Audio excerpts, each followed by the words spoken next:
Nós vamos agora sim para o estudo diário do Tânia, para a data de 16 de Adar, iniciando o capítulo 35 de Likutei Amarim. Após a introdução que nós demos, vamos agora às palavras do Alter Rebbe. Nos diz: Vehine letosefet biur teivat la'asoto. Nos fala que a partir de agora vamos elucidar ainda mais o trecho do versículo que consta na apresentação do Tânia, que é o objetivo e a finalidade da obra, o final do versículo que diz que tudo isso, ou seja, muito próximo de ti, muitíssimo próximo de ti, na tua boca, no teu coração, para que possas fazê-la, possa implementar, para que você possa implementar tudo isso, fazer a coisa. O que é a coisa aqui? A Torá e Mitzvot. Né? Então isso que ele nos falou, porque esse conjunto de mandamentos. Isso lendo o versículo inteiro desde o início, só para contextualizar. Esse conjunto de mandamentos sobre o qual eu te ordeno hoje não está além de ti nem distante, a coisa está muitíssimo ao teu alcance, em tua boca, em teu coração, para que possas fazê-la. Deuteronômio 30:14. Então agora nós vamos analisar mais a fundo o final do versículo, para que possas fazê-la. Então ele vai nos aprofundar nesse conceito da importância do fazer, da ação, e o quanto isso prepondera e quanto isso é fundamental e prevalece sobre todo o resto. Além disso, o Alter Rebbe nos diz que a partir de agora ele vai nos explicar Begam lehavin me'at, algo muito importante e fundamental, uma dúvida que pode surgir na nossa mente a partir de tudo que aprendemos até agora, quando traçamos o perfil do Benoni, suas características, seu nível espiritual, sua capacidade, seu poder de atuação, etc., e suas limitações. Portanto, Vegam lehavin me'at mizeir, tachlit briat habeinonim viridat nishmoteihem laolam hazeh, leitlabesh benefesh הבעמית מהקליפה וסטרא אחרא, מאחר שלא יוכלו לשלחה כל ימיהם, ולדחותה ממקומה בחלל הזמני שבלב, שלא יעלו ממנה הרהורים אל המוח. Tentemos também entender, minimamente pelo menos, a razão pela qual os Beinonim foram criados. Qual é o intuito da criação dos Beinonim dentro dessas características, dentro dessas limitações? Por que eles foram criados por Deus dessa maneira? E precisamos obter alguma compreensão do motivo da descida da alma divina dos Beinonim a este mundo. No que consiste exatamente a missão das suas almas aqui nesse mundo? O Benoni pode viver aqui 70, 80, 120 anos, não é? E o que significa que a sua alma divina, ela desceu para cá para se enredar em uma alma animal da Klipa e Sitra Achra, ou seja, a alma divina quando estava nas alturas celestiais, nas alturas espirituais, desincorporada, ela vivenciava apenas e tão somente espiritualidade. Ela não tinha esses sócios que tem aqui nesse mundo, não é, terrestre, onde ela está enredada, ela está envolvida, revestida também da alma animal e do corpo físico. E é necessário entender para que a alma do Benoni, a alma divina, desceu para esse plano, se envolvendo com a alma animal e o corpo. Quando, pelo que nós vimos, o que já o Benoni vai conseguir com a sua atuação espiritual aqui em vida, ou seja, qual o objetivo de tudo isso? O que representa uma vitória no caso dos Beinonim? Uma vez que os Beinonim parecem estar condenados a uma luta infindável, como nós falamos, talvez o Benoni vai viver toda a sua vida em permanente conflito interno, pois não podem mandar embora a alma animal por todos os seus dias. Durante toda a vida ele não vai conseguir banir e expulsar de dentro de si A alma animal com suas tendências, com suas paixões, com seus desejos, etc., ele não vai conseguir bani-la e nem desalojar a alma animal do seu lugar onde é a sua matriz, onde ela se estabelece, naquilo que é chamado na câmara esquerda do coração. O Benoni não vai conseguir retirá-la de lá para que ela não faça subir ao cérebro pensamentos inapropriados. É de lá que ela emite as suas mensagens, suas vontades, seus desejos. É de lá que ela emite pensamentos negativos ou pecaminosos que sobem à mente do Benoni, afloram na sua mente, e o Benoni tem que rechaçá-los constantemente. Então o Benoni parece estar condenado a esse conflito por toda a sua vida, e ele não vai conseguir nunca sair vencedor totalmente, ele não vai conseguir nocautear a alma animal, muito menos bani-la de dentro de si, neutralizá-la, etc. Não é? Então, qual a finalidade de tudo isso? Será que ele veio aqui só para ficar combatendo sem nunca poder se tornar vitorioso? Porque na prática, na essência, de acordo com aquilo que nós aprendemos e nos foi desenvolvido até agora, que Mahutá ve'atzmutá shel nefesh abahamit me'aklipá e betokfá ubigvurata etzlam ketoldatá. Porque no caso dos Beinonim, o âmago profundo da alma animal, que é derivada do campo da clipá, das chamadas cascas que encobrem e ocultam sobre a divindade, ele permanece tão forte e poderoso quanto no momento do seu nascimento. Não é que o Benoni, com o passar do tempo, conseguiu domesticar o animal, conseguiu domá-lo, conseguiu condicioná-lo, etc. Diz não. Talvez muito pelo contrário, a alma animal ela está tão forte quanto no momento do nascimento da pessoa, e talvez até ainda mais. Então, não só que ele não consegue, o Benoni, uma vitória definitiva, tampouco ele consegue enfraquecer ou diminuir o ímpeto, o vigor da sua alma animal. A única coisa que ele consegue, o que ele conquista, o Benoni, é o domínio sobre as chamadas vestimentas, não é? sobre o pensamento, fala e ação. Isso que nós falamos acontece apenas que as vestimentas da alma animal, ou seja, a mentalidade da alma animal, não é? A mentalidade materialista, possessiva, egocêntrica, ou sentimentos e emoções da alma animal que vão gerar paixões, desejos, aspirações, ambições, etc. Tudo isso o Benoni não consegue reprimir, ele não consegue excluir de dentro de si por toda a vida e nem consegue sequer enfraquecer e diminuir isso. A única coisa que ele consegue restringir, onde ele consegue brecar e frear a alma animal, ele consegue apenas evitar que no pensamento, fala e ação, que os pensamentos, fala e ação impuros, que são derivados da alma animal, que eles não consigam influenciar o corpo. Isso o Benoni consegue por causa do autodomínio que ele tem, que pelo menos, mesmo que ele não controla o seu âmago, o seu íntimo, ele não consegue cambiar, mudar sua mentalidade ou seus sentimentos, mas pelo menos na parte prática cognitiva, em tudo que diz respeito a pensamento, fala e ação, ele exerce um autodomínio, conforme nós explicamos acima no capítulo 12, que estudamos anteriormente.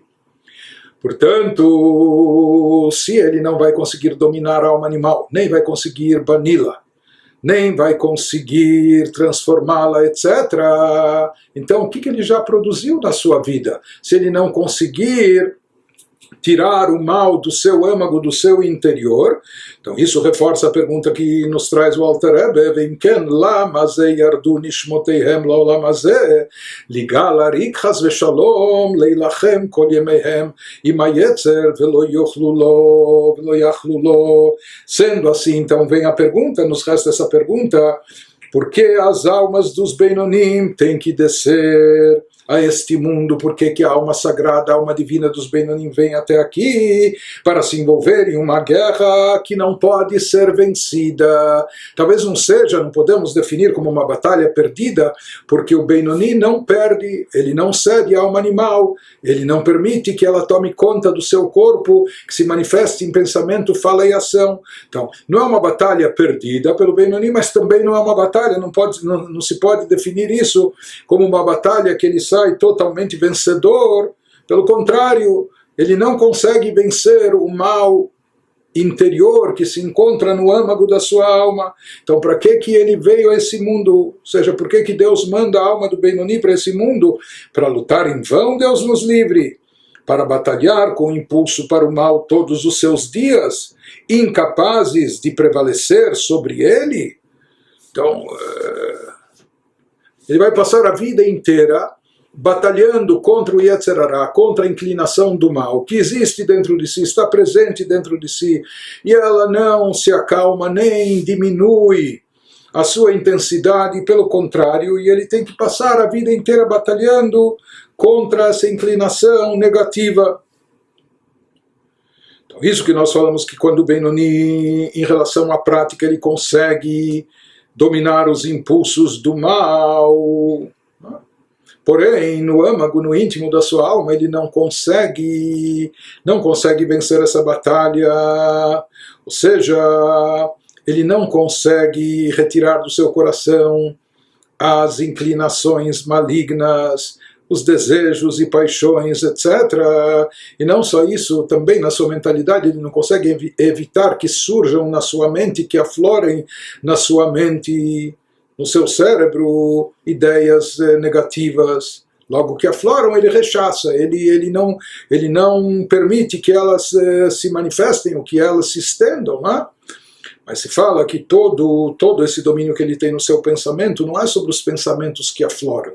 Depois que afloraram, ele tem o controle na mão. Se permitir dar vazão a esse pensamento, permitir que ele permaneça lá, se estenda, se expanda, ou rechaçá-lo, mandá-lo embora de volta. Mas evitar que esses pensamentos surjam na sua mente, aflorem na sua mente, isso o Benoni não tem essa força, não tem esse poder. Em outras palavras, isso significa que a alma animal continua com toda a sua força e vigor no interior dele. Apenas que na parte externa das vestimentas da alma, ele obteve aqui um domínio, ele consegue exercer um controle. Mas será que é para isso que ele veio aqui no mundo? Quer dizer, mesmo que ele invista em autoaprimoramento, aperfeiçoamento pessoal, aprimoramento do caráter e etc., ele não vai passar a vida inteira lutando contra o mal interior e não vai conseguir nenhuma evolução, nenhuma transformação, etc.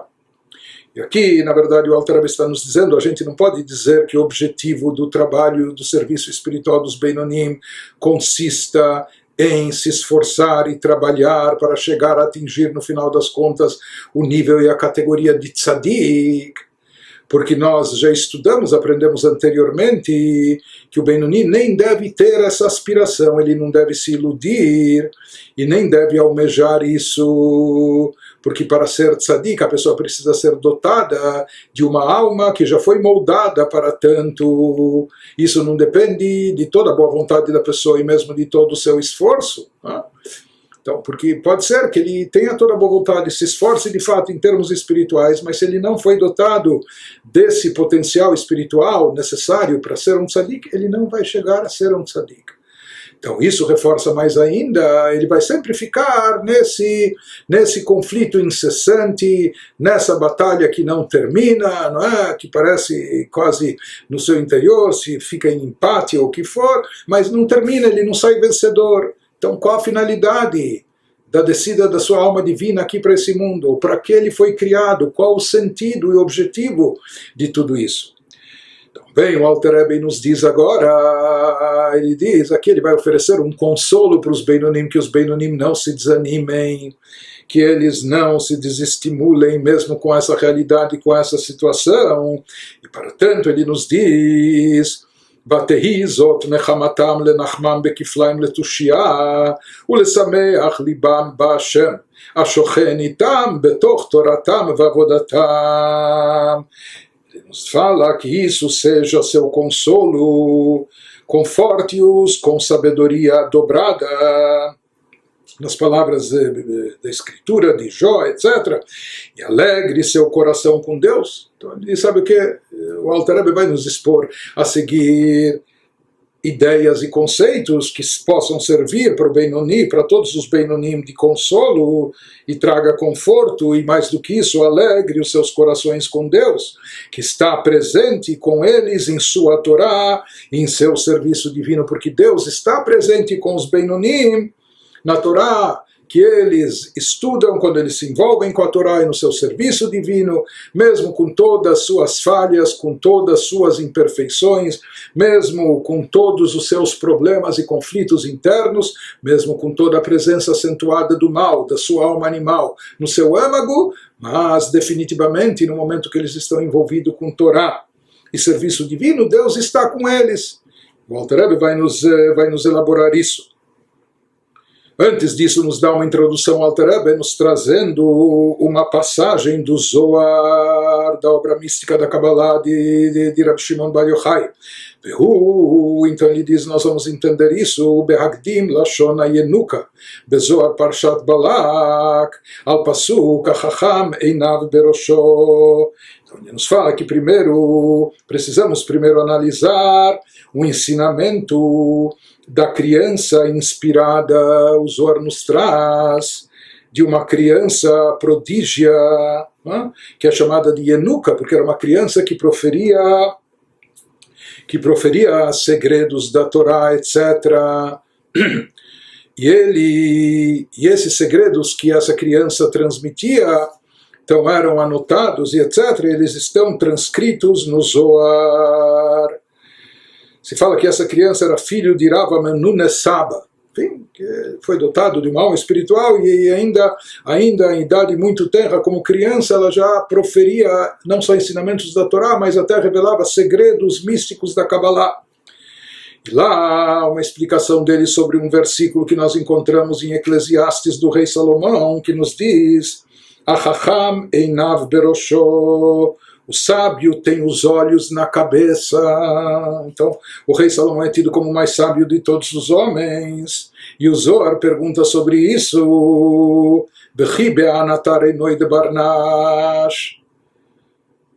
Qual a sabedoria por trás dessa afirmação? Que o sábio tem os olhos na cabeça. Em que outro lugar estariam os olhos de um homem?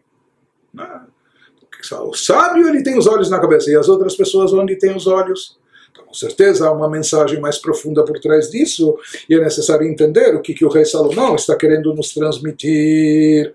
Não é? Portanto, nos traz a resposta baseada na explicação daquela criança prodígio. Ela kra achi hu vadai ditnan lo yach barnash begiluya dereish arba amot maitama dishchinta sharia al reishei. Na realidade, responde o Zohar, a implicação do versículo certamente é a seguinte: aprendemos, ele relaciona isso com o ensinamento que consta no Talmud, aprendemos que não se deve andar 4 passos, 4 cúbitos com a cabeça descoberta. E por que razão? Por que cobrimos a cabeça e etc? Por que razão? Porque explica o Zohar, porque a Shekhinah, a presença divina, repousa sobre a cabeça do indivíduo, e os olhos e as palavras de todo sábio, e onde a pessoa deve focar a sua visão, o que ela deve se dirigir, o que ela deve levar em conta sempre. Então se fala que os olhos do sábio estão voltados para isso, para aquele que paira sobre a nossa cabeça. Então, portanto, ele nos diz que os olhos e as palavras dos sábios estão em sua cabeça. O que significa? Não só que os olhos estão na cabeça e não no braço ou no peito, etc. Que os olhos, a visão do sábio, ela está concentrada, os seus olhos estão voltados para a cabeça, para aquele que paira sobre sua cabeça, que é o Criador, que é a revelação divina, a presença divina, a Shekhinah, que paira sobre a cabeça. Então, tanto os olhos do tzadik, os olhos do sábio estão voltados, os olhos do sábio estão na cabeça, estão concentrados naquele que paira sobre a sua cabeça. As palavras dos sábios estão voltadas para aquele que está sobre sua cabeça, o que significa que ele fica concentrado naquilo que repousa e permanece sobre a cabeça, isto é, na Shekhinah, na presença divina, na revelação divina. Portanto, ele nos diz, uma vez que a Shekhinah, uma vez que paira sobre nós, uma presença, uma revelação divina paira sobre nossa cabeça. Por isso se diz que em respeito a essa revelação divina que paira sobre a nossa cabeça, por isso nós cobrimos a cabeça ou evitamos de andar até 4 passos com a cabeça descoberta, em reverência, em respeito à Shekhinah que paira sobre nossa cabeça. E a partir disso, baseado nessa introdução, ele nos explica o versículo que a Chacham Einav Berosho, que o sábio tem os olhos na cabeça. O que significa? Que ele mantém os seus olhos fixos, a sua visão focada naquele que está sobre sua cabeça, ou seja, ele não se distrai, ele não ignora em nenhum momento a presença da Shekhinah, da revelação divina que paira sobre ele. Continua nas palavras do Zohar, Vekol Chacham eino hiu miloi bereishei nun beahu desharia bekaima al reishei. Ele nos fala que quando seus olhos estão ali, os olhos dos sábios, que ele não se desvia, ele não se esquece que há alguém acima dele, e esse alguém é o Ser Supremo, é Deus, etc. Então ele tem consciência da presença da Shekhinah. B'kol chacham eno milo bereshei nun be'ahu desharia v'kaim al reishei v'kadei noi taman linda de'ahu nehora de'adlik al reishei יצטרך למשחה בגין דגופה דברנש יהיו פתילה ונהורה הדליק לעילה ושלמה מלכה צבח ואמר ושמן על ראשך על יחסר דהנהורה דבראשו יצטריך למשחה ואינון ובדען טבען ילדי חכם עיניו בראשו עד כאן לשונו. Então, continuando a transcrição do Zohar que nos traz aqui o Rabi Shneur Zalman, ele nos fala que quando seus olhos estão ali, os olhos do sábio estão sempre focados com a Shekhinah que paira, a presença divina que paira sobre si, sobre sua cabeça, ele tem consciência da presença da Shekhinah. E isso vai influenciar a sua vida, isso vai impactar as suas atitudes. De que forma que o sábio sabe que a chama acesa sobre sua cabeça necessita de óleo. Ele sabe que essa presença divina, essa revelação divina sobre sua cabeça é uma forma de iluminação, é uma chama divina, por assim dizer. Utilizando essa metáfora, nós falamos que isso está representado, essa revelação, como uma chama divina. Porém, toda chama ela precisa de combustível incandescente para fazê-la brilhar. Então, por exemplo, se nós temos uma lamparina, nós podemos ter um pavio, mas só o pavio não adianta. Se a gente acender o pavio sem nenhum combustível, então o pavio simplesmente vai se queimar, isso não vai produzir luz. Portanto, é necessário, além do pavio, um elemento combustível, que é o óleo, o azeite. Para não confundir, aqui nós estamos falando de óleos, não é? Os olhos do sábio, o olho do sábio está na cabeça, mas aqui ele nos fala que é necessário, o sábio se conscientiza que há uma chama sobre si, que é uma chama divina, mas que essa chama precisa ser alimentada com combustível, precisa ser abastecida para que ela possa brilhar, continuar iluminando sobre a pessoa, trazendo essa luz divina que permaneça sobre essa pessoa, pois o corpo é um pavio. Nós falamos que só o pavio não resolve, né? O pavio vai se queimar se não houver combustível. Qual aqui é a simbologia do pavio? O que ele representa? Ele representa o corpo. com uma chama acesa acima dele, mas essa chama só vai poder permanecer, só vai poder iluminar se houver combustível. E o rei Salomão nos grita, como nos alertando, que não falte óleo, que não falte azeite sobre tua cabeça. Isso também é um versículo em Eclesiastes 9, etc. Por quê? Porque a chama sobre sua cabeça, que isso é a representação da luz da Shekhinah, que ilumina da presença divina, que brilha e ilumina sobre nós.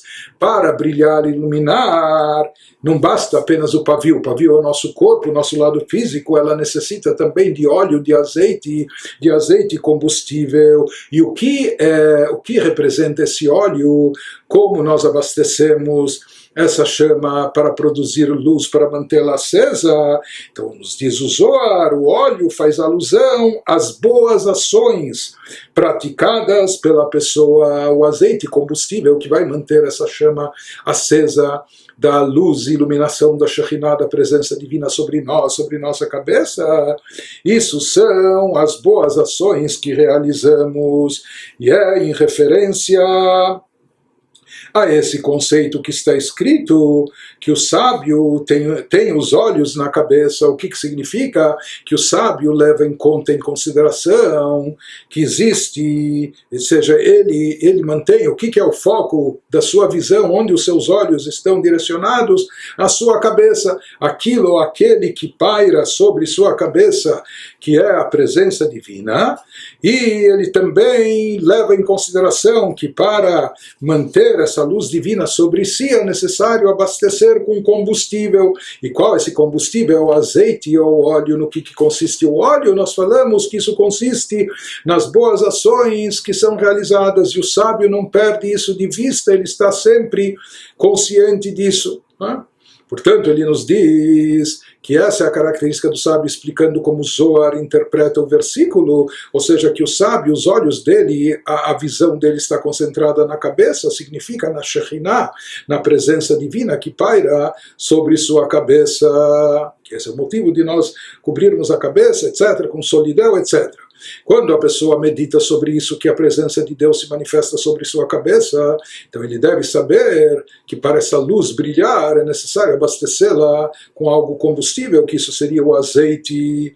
Assim como nós falamos, sem azeite, se houver mesmo o pavio, somente o pavio vai se queimar. Somente o pavio não é suficiente, é necessário ter também o azeite. E a necessidade, analisando o exemplo em termos físicos, se fala que o material do pavio, seja do que ele for feito, ainda é muito grosseiro. Ou seja, ele não absorve a chama para produzir, ele não se envolve com a chama para manter a chama acesa. É muito material, distinto da chama. Enquanto que se diz que a matéria, a substância do azeite combustível é algo mais refinado, algo mais delicado e, portanto, compatível com a chama, que também é algo mais elevado, que cresce, que se eleva, etc.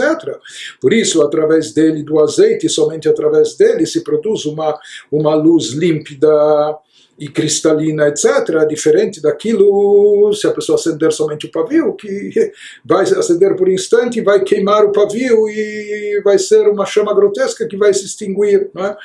Enfim, de qualquer maneira, nós vemos isso, que o azeite ele serve para abastecer a chama e mantê-la acesa. E aqui o que ele quer nos transmitir com esse exemplo é que o corpo por si só é por demais físico, materialista e grosseiro, e o corpo, somente ele, não é um recipiente para captar e conter ou atrair a luz da Shekhinah, a luz da presença divina sobre si. Portanto, se faz necessário algo mais refinado, algo mais delicado, que sirva de combustível para manter essa chama acesa, e o nosso corpo físico grosseiro não é sozinho, não é o recipiente ideal para isso. O que nos explicou o Zohar, o que aqui é o combustível, o que representa, o que produz essa iluminação são as nossas boas ações, o cumprimento das mitzvot. Isso a gente poderia pensar, e aqui vai vir a grande novidade, que a gente poderia pensar que o combustível aqui fosse uma coisa mais delicada e, portanto, por exemplo, fosse os sentimentos de amor e reverência a Deus, algo mais abstrato, algo mais espiritual, e que isso sim serviria de combustível para atrair essa luz divina sobre nós e mantê-la acesa, a chama sobre nossa cabeça, os sentimentos sublimes da nossa alma, etc. Então vem esse Enuca, essa criança prodígia, e com seus ensinamentos no Zohar, nos diz que não, sabe qual é o combustível? Não são sentimentos sublimes, elevados, amor, reverência, etc. Mas sim são as ações, as boas ações, as mitzvot na prática que nós cumprimos, são elas que atraem a Shekhinah e mantêm a presença divina revelada